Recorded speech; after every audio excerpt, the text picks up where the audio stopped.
আসসালামু আলাইকুম প্রিয় ভিউয়ার্স। আমার আজকের বক্তব্যের প্রতিপাদ্য হল ন্যায় বিচার।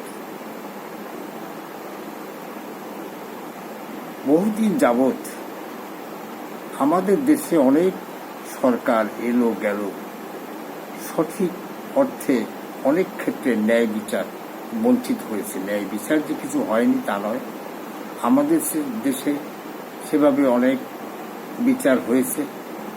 বেশিরভাগ বিচার বিভিন্নভাবে অন্যায়ভাবে প্রভাবিত হয়ে সঠিক বিচার হয়নি বা দুর্নীতির মাধ্যমে বিচার সংগঠিত হয়েছে।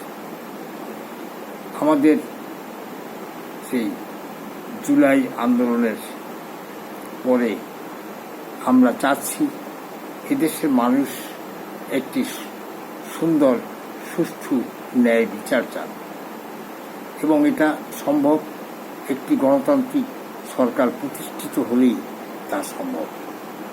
তাই আমরা আশা রাখব যে দেশে ন্যায় বিচার প্রতিষ্ঠিত হোক।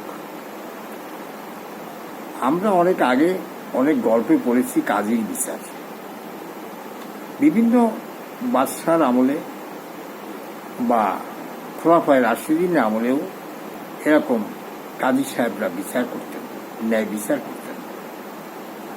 ন্যায় বিচারে যদি বাদশাহ দোষী সাব্যস্ত হতো, তাকেও শাস্তি ভোগ করতে হতো। এভাবে ছিল কাজীর বিচার।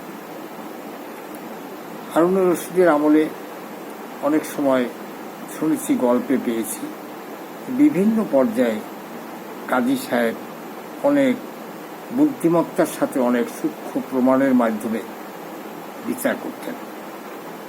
তখনকার মানুষ এভাবে চলত। খোলাফায়ে রাশিদিনের সময় হযরত ওমরের যে শাসন ব্যবস্থা ছিল, সেখানেও ন্যায় বিচার হয়েছিল, এবং সে বিচার এতই কঠিন, কোনো কাজের উপরে নির্ভর করত। আমরাও সেভাবে এদেশের বিচারকদের মাধ্যমে সঠিকভাবে আমরা ন্যায় বিচার চাই। বিভিন্ন ভিডিওতে, যেমন ভারতীয় ভিডিও, যে আদালত নামে একটা ভিডিও দেখেছি, কেডি পাঠক কীভাবে বিভিন্ন পর্যায়ে গোপনে সাক্ষী জোগাড় করে সঠিকভাবে বিচারকে নিয়ে আসেন এবং সঠিক বিচার প্রতিষ্ঠিত করেন। এটা লেখকের অবশ্য ধারণা।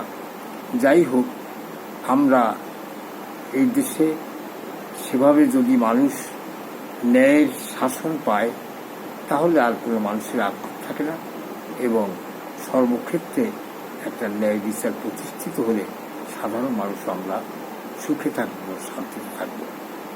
আশা রাখবো আসন্ন নির্বাচনে গণতান্ত্রিক সরকার এদেশে প্রতিষ্ঠিত হবে এবং সেরকম কাজীর বিচারের মতো একটি ন্যায় বিচার ব্যবস্থা চালু হবে। এই আশাবাদ ব্যক্ত করে আমি সবার শান্তি কামনা করে এখানে বিদায় নিচ্ছি। সবাই সুস্থ থাকুন, ভালো থাকুন। ধন্যবাদ। আসসালামু আলাইকুম রহমতুল্লাহি ওয়া বারাকাতুহু।